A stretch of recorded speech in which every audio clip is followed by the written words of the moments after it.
এই দেহটা পছন্দ করবে না। আর দেহটার উপরে যখন সুন্দর জামা থাকবে, ওই যে আর তহুরু শাত্রুল ঈমান, এগুলো কিন্তু পবিত্রতা ঈমানের অর্ধেক। এই জন্য আপনার শোভাবর্ধন হবে। চিৎকার মেরে কন্যা সুবহানাল্লাহ। কষ্ট হয়েছে আপনাদের? ডেকেল রাসূলুল্লাহ।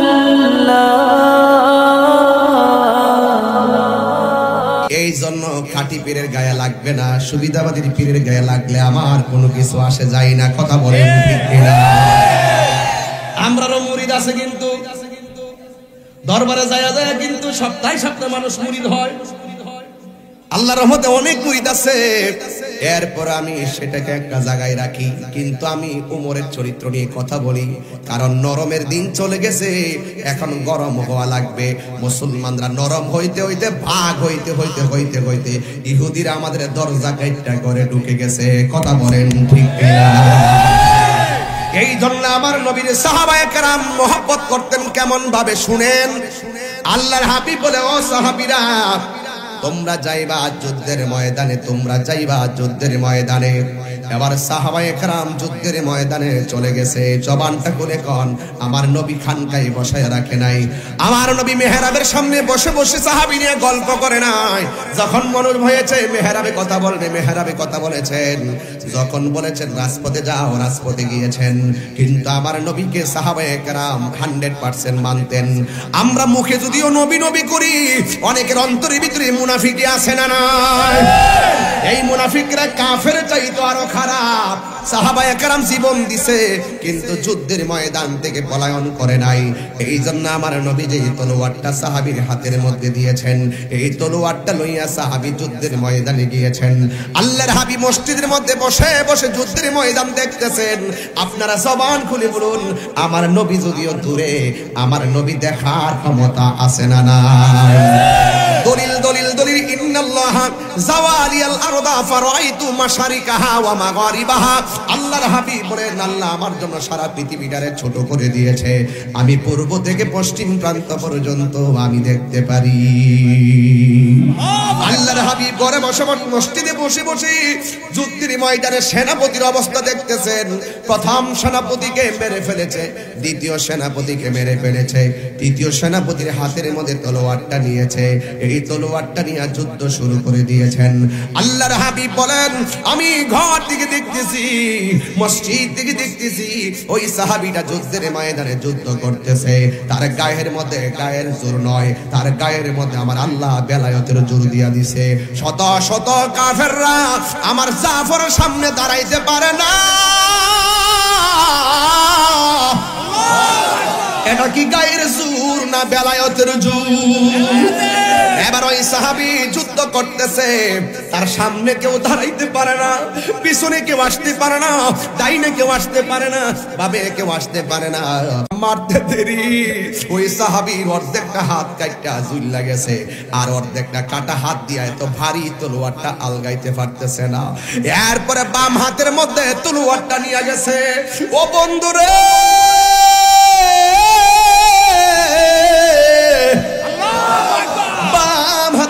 তলোয়ারটা নিয়ে এমন ভাবে যুদ্ধ শুরু করলেন, তার সামনে আর কেউ আসতে পারে না। কিন্তু সবচাইতে বড় সমস্যা হলো যে এই ডান হাতটা অর্ধেক কাটছে, এই হাতটা ঝুলতেছে, এই জন্য যুদ্ধ করতে অসুবিধা হইতেছে। এখন ডান হাতটার কি করব? কেমন সাহাবী ডান হাতটার পায়ের তলে ফালাইয়া টান দিয়া সিরা ফালাইছে। টান দিয়া ডান হাতটারে সিরা ফালাইছে। আপনি কি মনে করেন মিয়া? কবলে গাম পালাইতে রাজি না, রক্ত করাইতে রাজি না।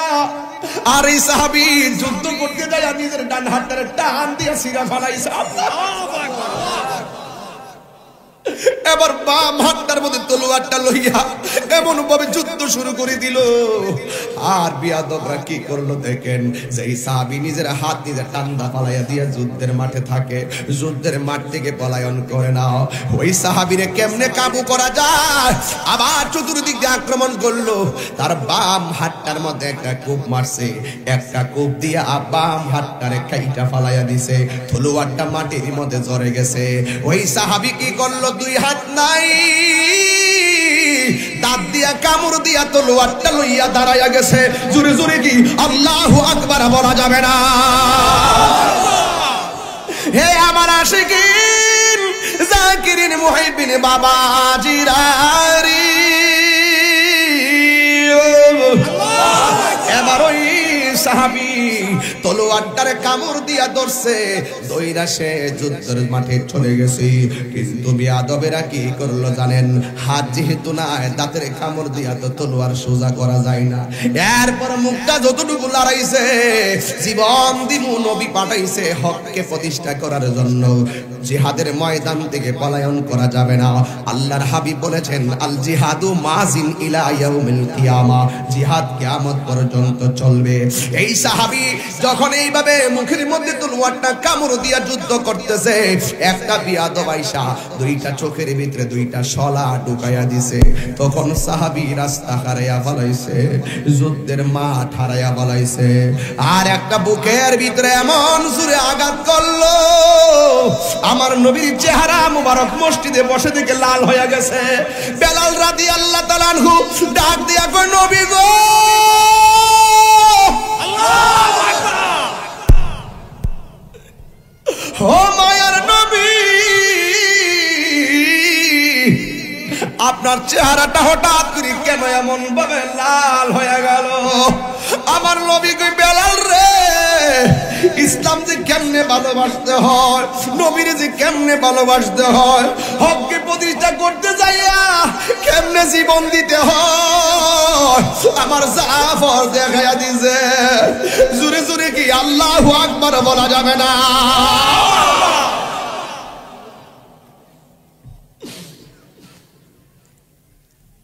আমার জাফর দুইটা হাত কাইটা ফলাইছে। ওরা আমার জাফরের দুনিয়ার জমিন থেকে বিদায় করে দিছে। আল্লাহর হাবিব বলে, আমার জাফর ইসলামটা এমন ভাবে হৃদয়ে ধারণ করেছে, তার প্রতি আমার আল্লাহ এমন ভাবে রাজি হইয়া গেছে। হাসরের ময়দান যেদিন কায়েম হবে, যেই দিন মানুষ নাফসি নাফসি বলে কাঁদবে, সেই মাঠেও আমার জাফর থাকবে। জোরে কি সুবহানাল্লাহ বলা যাবে না? এবার ডাক দিয়া বলে, আমার জাফর সেই ময়দানে থাকবে যেই দিন মানুষ নাফসি নাফসি বলে কাঁদিবে। সেই ময়দানে আমি নবী উম্মতের জন্য শাফাত কইরা সব উম্মতকে যখন একটা জায়গায় আনবো, সবাই আমার পিছনে থাকবে, কিন্তু আমার জাফর তাদের সঙ্গে থাকবে না। যেই জাফর যুদ্ধের ময়দানে হাত কুরবানি দিছে, যেই জাফর যুদ্ধের ময়দানে দুই হাত কুরবানি দিছে, আমার আল্লাহ রাব্বুল আলামিন এই বান্দার জন্য আল্লাহ রাব্বুল আলামিন আমার জাফরে এমন সম্মান বাড়ায়া দিবে, সব মানুষ বিজলির মতো পার হবে, কেউ ঘোড়ার দূরের মতো পার হবে, কেউ আকাশের বিজলির মতো পার হবে, কিন্তু আমার জাফর সবার মাথার উপর দিয়া পার হবে। আমার জাফর ডান হাতের মধ্যে একটা পাখির ডানা লাগাইয়া দেওয়া হবে, বাম হাতের মধ্যে একটা পাখির ডানা লাগাইয়া দেওয়া হবে। এও আবার এই গনিপুরের গাছের ডালের পাখির ডানা নয়, আমার আল্লাহর হাবিব বলেন, আমার জাফরের দুইটা পাশে জান্নাতি নূরের দুইটা ডানা লাগাইয়া দেওয়া হবে। সব যাবে হেঁটে হেঁটে, আমার জাফর দুইটা ডানার উপরে ভর করে করে জান্নাতে যাবে। জন্ম আমার নবীর যুগে হলে কেমন হতো, জন্ম একটু হাত তুললে খুশি হইতাম।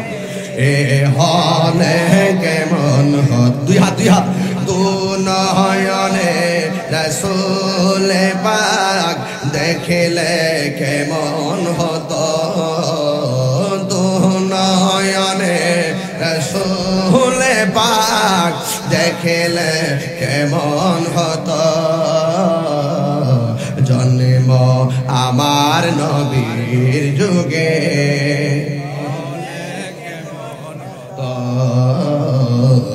জন্ম আমার নবীর যুগে হলে কেমন হতো, জুনয়নে রাসূল, এই যুবকরা বলো, আদুনয়নে দেখলে কেমন কেমন হতো জন্ম হলে কেমন হতো জন্ম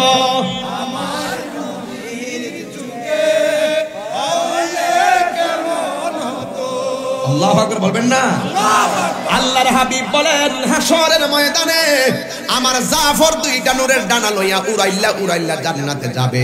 এই আমার গনিপুরের বাবারা, কুরবানপুরের বাবারা, বাঙ্গরার বাবারা, ইব্রাহিমপুরের বাবারা, আন্দিকুটের বাবারা, জবানটা খুলে বলো আল্লাহর প্রেমে জীবন দিলে লাভ না লস? আর জোরে লাভ না লস? এই দুনিয়াতে রক্ত দিলে এই রক্তের দাম হাশরের ময়দানে কম না বেশি? এই জন্য নবীরে মানলে মানার মতো মানবেন। আমার নবী আপনার নবী বলেন যখন আমার জাফর শহীদ হয়ে গেছে আর একজন এই তলোয়ারটা হাতের মধ্যে সাহস করে লইয়া গেছে, যেই সাহাবীকে বলা হয় সাইফুন মিন সুয়ুফিল্লাহ। হেরার গুহায় তোমারই আসমান থেকে নামে আল কোরআন, হেরার গুহায় তোমারই আসমান থেকে নামে আল কোরআন। ভাঙল সবার ভুল তোমারই ওপরে, আসেল কোরআনের ছায়া তোলে। খালিদ ওমর আলী আবু বকর ইসলামী ঝান্ডা নীল যে তোলে। আল্লাহ আমিন তুমি ছিলে চিরদিন সকল মানুষের তরে। হে রাসূল তোমাকে ভুলে আমি কেমন করে, সবাই হে রাসূল কেমন করে। ওই খালিদ ইবনে ওয়ালিদ ইসলামের ঝান্ডা হাতের মধ্যে নিয়ে দাঁড়ায়া গেছে। আল্লাহু আকবার কই না রে? আমার পোলা পান্ডি কই রে? পোলা পান্ডি কই? পোলা পান্ডি এই যুবক পোলা পান্ডি কই? জবানটা খুইলা বল আল্লাহু আকবার, আল্লাহু আকবার, মুহাব্বতে বল আল্লাহু আকবার, আল্লাহু আকবার। খালিদ ইবনে ওয়ালিদ তলোয়ার নিয়ে দাঁড়ায়া গেছে। ইয়া রাসূলুল্লাহ কোন না কেন? যাকে বলা হয় সাইফুন মিন সুয়ুফিল্লাহ, যিনি হলো আল্লাহর তরবারির মধ্যে একটা তরবারি। সুবহানাল্লাহ বলবেন না?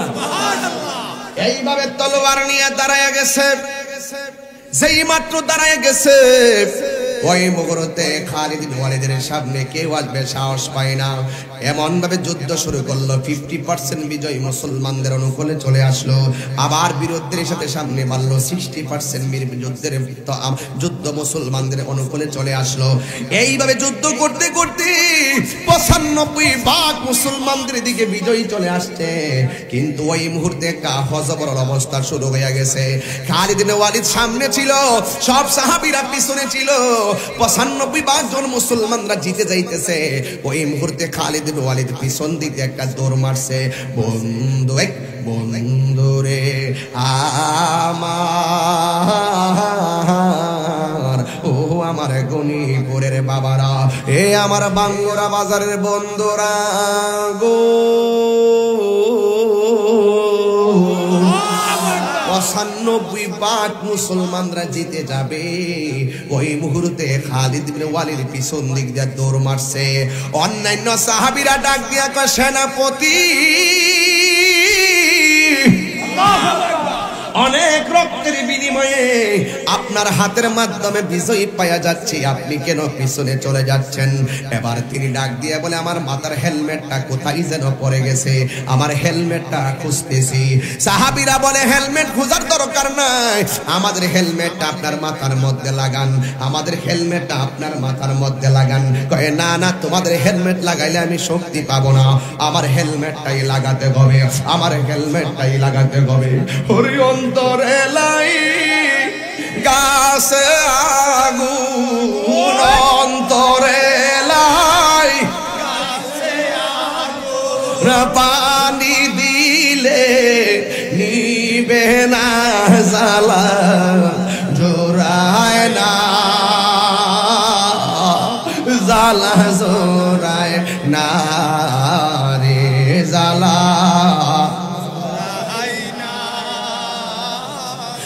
জ্বালা জোরায় না রে, ওগো যার জ্বালায় কে সে জানে, মনের জ্বালা বুঝবে কে মুর্শিদ বিনে, ঠিক কিনা? পাইতাম যদি মনের কথা খুইলা কইতাম গোপনে, পাইতাম যদি মনের কথা খুইলা কইতাম জীবনে, মনের ব্যথা বুঝবে কে মুর্শিদ বিনে, ঠিক কিনা?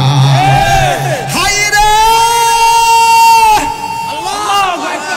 এই জ্বালা কি জ্বালা, তোদের হেলমেট দিলে হবে না, আমারটাই লাগবে।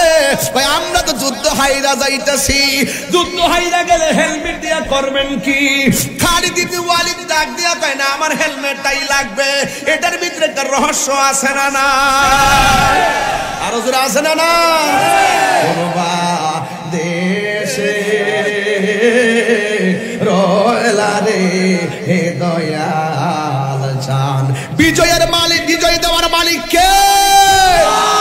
মনে রাখতে হবে যুদ্ধের জয় পরাজয় সংখ্যার উপরে নির্ভর করে না, যুদ্ধের জয় পরাজয় নির্ভর করে একমাত্র আল্লাহর দয়ার উপর। কথা বলেন ঠিক কিনা? ওয়ালা তাহিনু ওয়ালা তাহজানু ওয়া আনতুমুল আ'লাউনা ইন কুনতুম মুমিনিন। নিরাশ হয়ো না, হতাশ হয়ো না, বিজয় তোমাদেরই হবে। শর্ত হলো ঈমানদার হতে হবে।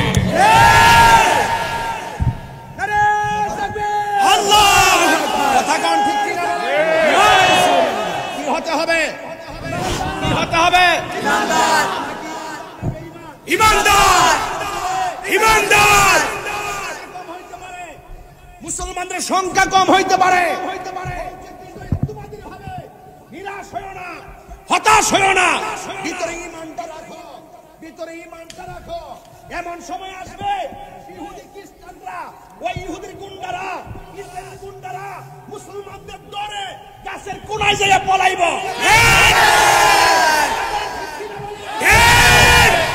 পলাইব আমরা চিন্তা পাইতাম না, পরে গাছ কইব, গাছ গাছের জবান খুলে দেব, গাছ খুলে দেব। ও মুসলমানরা, ইহুদিদের ফাও না, এই বাট ফাটটা আমার পিছে পলাই হইছে। পরে আমরা কইরা টাইম নাই না, পুত্রে বাপটা আমো। আরে তাকবীর, আরে সালাম, আরে কাসিয়া। হুজুর আল্লামা তাহিরি সাহেব জিন্দাবাদ, সুন্নি নেতা জিন্দাবাদ, জিন্দাবাদ, জিন্দাবাদ। পরিষ্কার কথা, আমি নরম না, আমার যেখানে যেটা লাগে আমি এটাই বলি। আমি সেই ব্যক্তি ওয়াজ করলে চুপচাপ বৈশা চোখের পানি ভালায় কান্দে। আমি সেই ব্যক্তি চেষ্টা করি কথা বললে সুপ্ত যে ঈমান সেটা তাজা হবে, ঘুমন্ত হৃদয় জাগ্রত হবে, বিবেক প্রসন্ন হবে। ইসলাম শান্তির ধর্ম, মানবতার ধর্ম, মানব কল্যাণের ধর্ম। কেউ যদি আমার ইসলামের বিরুদ্ধে কথা বলে, আমার কোরআনের বিরুদ্ধে কথা বলে, নবীর বিরুদ্ধে কথা বলে, আউলিয়া কেরামের বিরুদ্ধে কথা বলে, আল্লাহর জাত সিফাতের বিরুদ্ধে কথা বলে, খানকায় বসে থাকার টাইম নাই। আমার পোলা পান্ডি কই?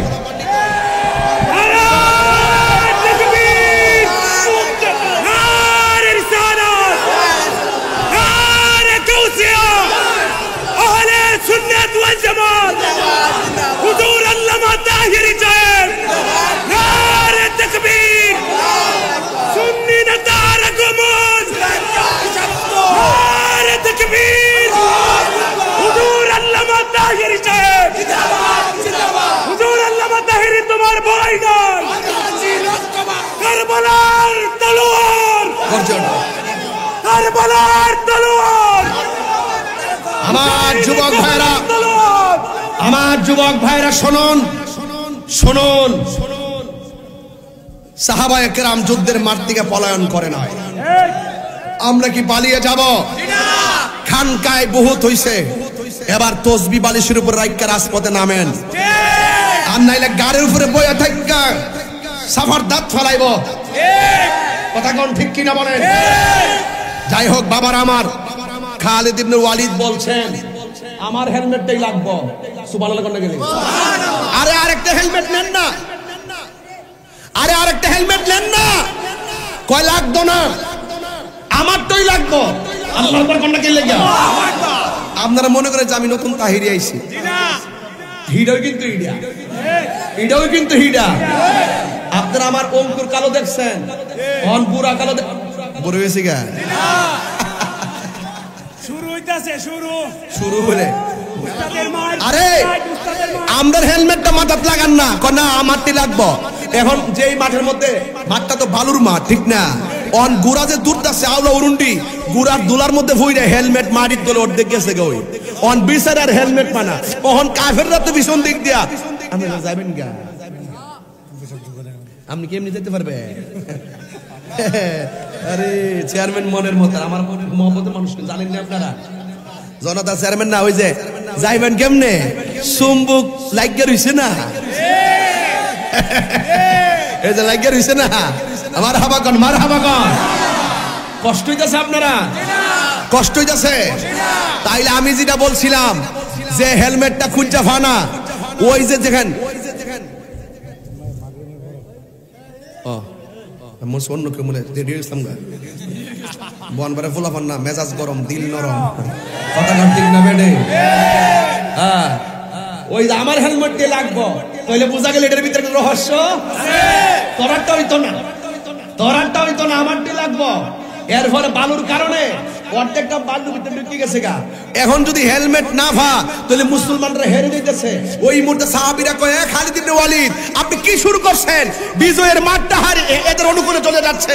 আরে রাখ, আমার হেলমেটটা লাগবো, আমার শরীরে শক্তি নাই, আমার জানটা চলে না, দহস্তা তলোয়ার হইয়া যাইতাছে হাত থেকে, আমার সব শক্তি তো হেলমেটের ভিতরে। জুরে কন্যা সুবহানাল্লাহ, জুরে কন্যা বাপরে বাপ, বাপরে বাপ। পরে হেলমেটটা মাথায় লাগাইছে, লাগাইয়া গুইরা দাঁড়াই গেছে।